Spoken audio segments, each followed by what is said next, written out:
Si vous êtes un abonné de chez Free ou d'un autre fournisseur d'accès Internet, vous avez sûrement remarqué que des services tels que Netflix, Twitch ou YouTube peuvent être perturbés, voire inaccessibles de temps en temps, c'est grave. Derrière, en réalité, se joue un combat, une bataille entre des mastodontes. Je vais vous expliquer un petit peu ce qui se passe et comment tout ça va influencer l'Internet de demain. Je m'appelle Ulrich de Frandroid, c'est parti pour vous expliquer tout ça.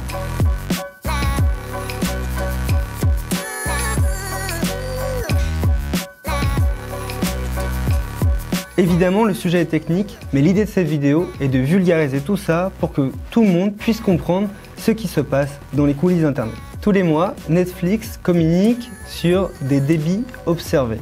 Ça s'appelle l'ISP, ISP Speed Index, c'est-à-dire que Netflix mesure tous les mois le débit observé entre chez vous et les serveurs de Netflix. C'est ce qu'on appelle un indice de performance. Plus le débit est élevé, plus rapide sera le démarrage de la vidéo et moins d'interruptions il y aura. D'ailleurs, les coupures, les ralentissements qu'on a évoqués en introduction ne sont pas seulement pour les personnes qui sont au bout de ligne ADSL. Ce qu'on peut constater, c'est que c'est également le cas des clients qui sont équipés en fibre optique. Vous pouvez le constater vous-même, tout simplement en lançant des tests de débit. Netflix a mis en place un service qui s'appelle fast.com. Vous allez sur le site fast.com et vous mesurez en direct le débit entre chez vous et Netflix. Vous pourrez ensuite le comparer avec d'autres serveurs. Pour ce faire, c'est simple, vous allez sur speedtest.net et vous lancez le même test de débit. Vous verrez qu'il y a certainement une grosse différence. Un des lecteurs de Frandroid nous a d'ailleurs communiqué un exemple de ce qu'on peut observer chez Free. Il a lancé un test de débit avec fast.com et il a obtenu un débit moyen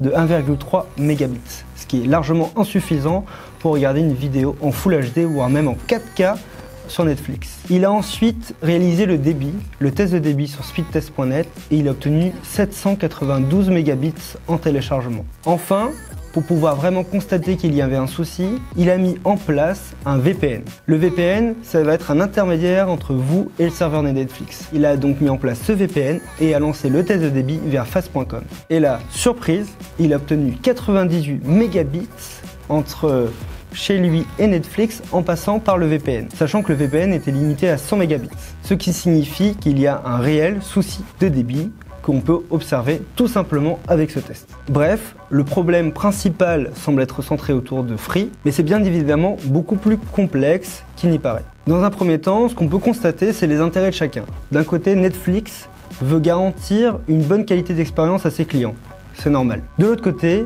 Free, Iliad, veut garantir des prix les plus bas pour ses abonnements téléphoniques. C'est ce qui a fait la force de ce fournisseur d'accès Internet. Pour simplifier, si on veut obtenir une bonne expérience sur Netflix, il faut faire en sorte tout simplement que les tuyaux situés en amont ne soient pas saturés. En particulier lors des heures de grandes écoutes, c'est-à-dire le soir, lorsque tout le monde regarde la télévision après le travail. Avant de vous expliquer les solutions qui sont disponibles aujourd'hui, et après je vous parlerai plutôt des conséquences que peuvent avoir ces solutions sur l'Internet de demain, on va plutôt s'intéresser à ce que représente la SVOD en France et dans le monde. La SVOD s'appelle le service à la demande en streaming, comme Netflix par exemple, mais c'est également le cas d'autres services qu'on peut retrouver chez Canal ou encore OCS, etc.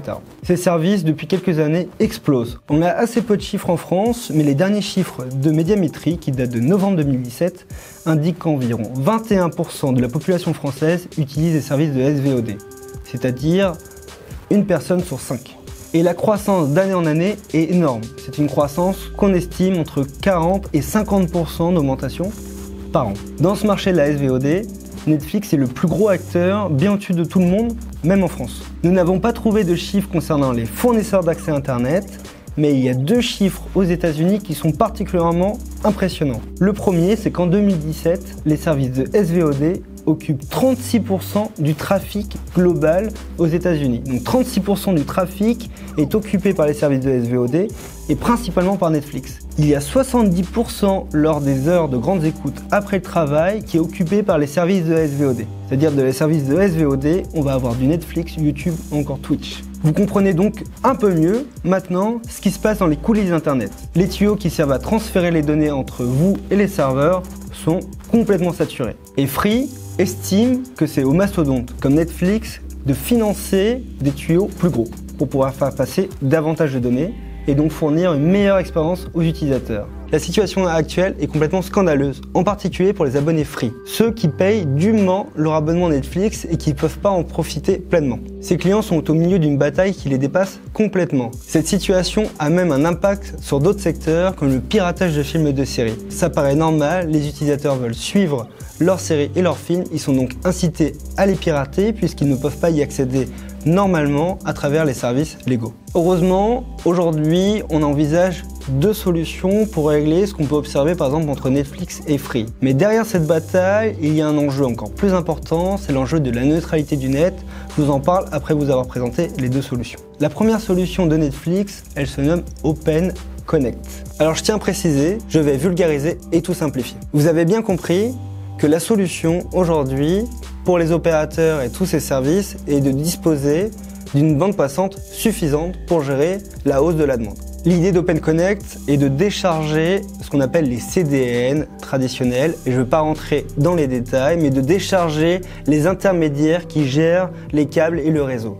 Comment? Tout simplement en installant des serveurs de cache directement chez les fournisseurs d'accès Internet. Et aujourd'hui, par exemple, c'est le cas chez Orange. Si vous regardez une série sur l'application Netflix, dans 90% des cas, vous allez taper directement sur ces serveurs de cache. Les données auront donc moins de distance à réaliser. C'est ce qui permet de garantir une meilleure expérience, donc une vidéo qui va être de meilleure qualité, qui va commencer plus rapidement avec aucune interruption. L'autre solution est que les fournisseurs d'accès Internet et d'autres acteurs des réseaux investissent plus d'argent dans les tuyaux. Netflix pourrait bien donner de l'argent aux opérateurs, mais ça, il ne faut pas trop compter dessus. Ce qu'il propose simplement, c'est de partager les revenus. Comment? En permettant aux fournisseurs d'accès de distribuer Netflix. C'est ce que vous avez chez Orange, Bouygues Telecom ou SFR, vous retrouvez l'application Netflix sur les box.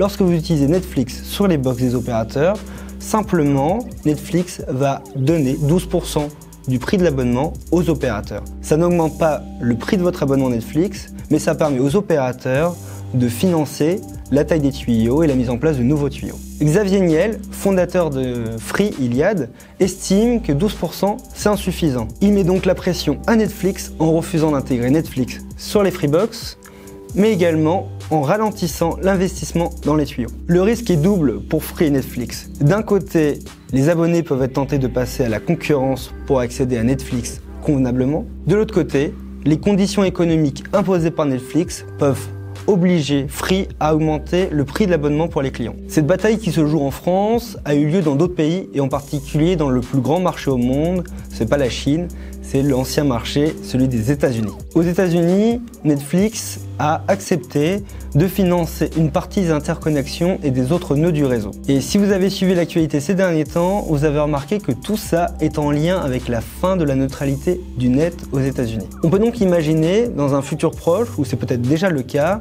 que pour des concurrents à Netflix, Twitch, YouTube, etc., il ne sera tout simplement pas possible de proposer leur abonnement, leur service aux clients sans investir massivement ou directement ou indirectement dans le réseau, ce qui est plutôt catastrophique pour nous. Pourquoi c'est catastrophique pour nous? Vous allez comprendre tout de suite et ça conclura la vidéo. Ce qu'on observe, c'est le pouvoir des fournisseurs d'accès Internet, ce qu'on peut appeler les derniers kilomètres. C'est le fournisseur d'accès qui va gérer les derniers kilomètres de câble avant d'arriver chez vous. Pour la plupart d'entre nous, comme vous et lui et moi et Goran derrière la caméra, Internet, ce que vous regardez en ce moment, c'est ce que vous voyez dans votre navigateur web. Mais Internet comprend en réalité plein de choses. Et dans les derniers kilomètres, on a les fournisseurs d'accès Internet. C'est eux qui gèrent les derniers câbles avant d'arriver chez vous. Vous imaginez donc bien le pouvoir croissant et important des fournisseurs d'accès Internet. Ces fournisseurs d'accès Internet ont un véritable levier sur les services comme Netflix, YouTube, etc. et même sur les nouveaux entrants qui n'existent pas encore aujourd'hui. On peut donc s'inquiéter que les nouvelles startups et les nouvelles offres innovantes qui vont arriver sur le marché n'aient pas le pouvoir ni l'argent de réaliser ce genre de transactions et de construire leur propre réseau. Ils seront donc désavantagés par rapport à leurs concurrents et par rapport aux fournisseurs d'accès Internet. Comme vous l'avez remarqué, je n'ai pas utilisé beaucoup de termes techniques dans cette vidéo. L'idée était de simplifier les idées pour que tout le monde puisse comprendre. J'aurais pu utiliser le mot peering, qui est souvent au cœur des débats de ces problématiques. Au final, le problème de tout ça, c'est la transparence. Si les clients ne savent pas où se trouve le conflit avant le dernier kilomètre, ils ne savent pas qui doit porter le blâme.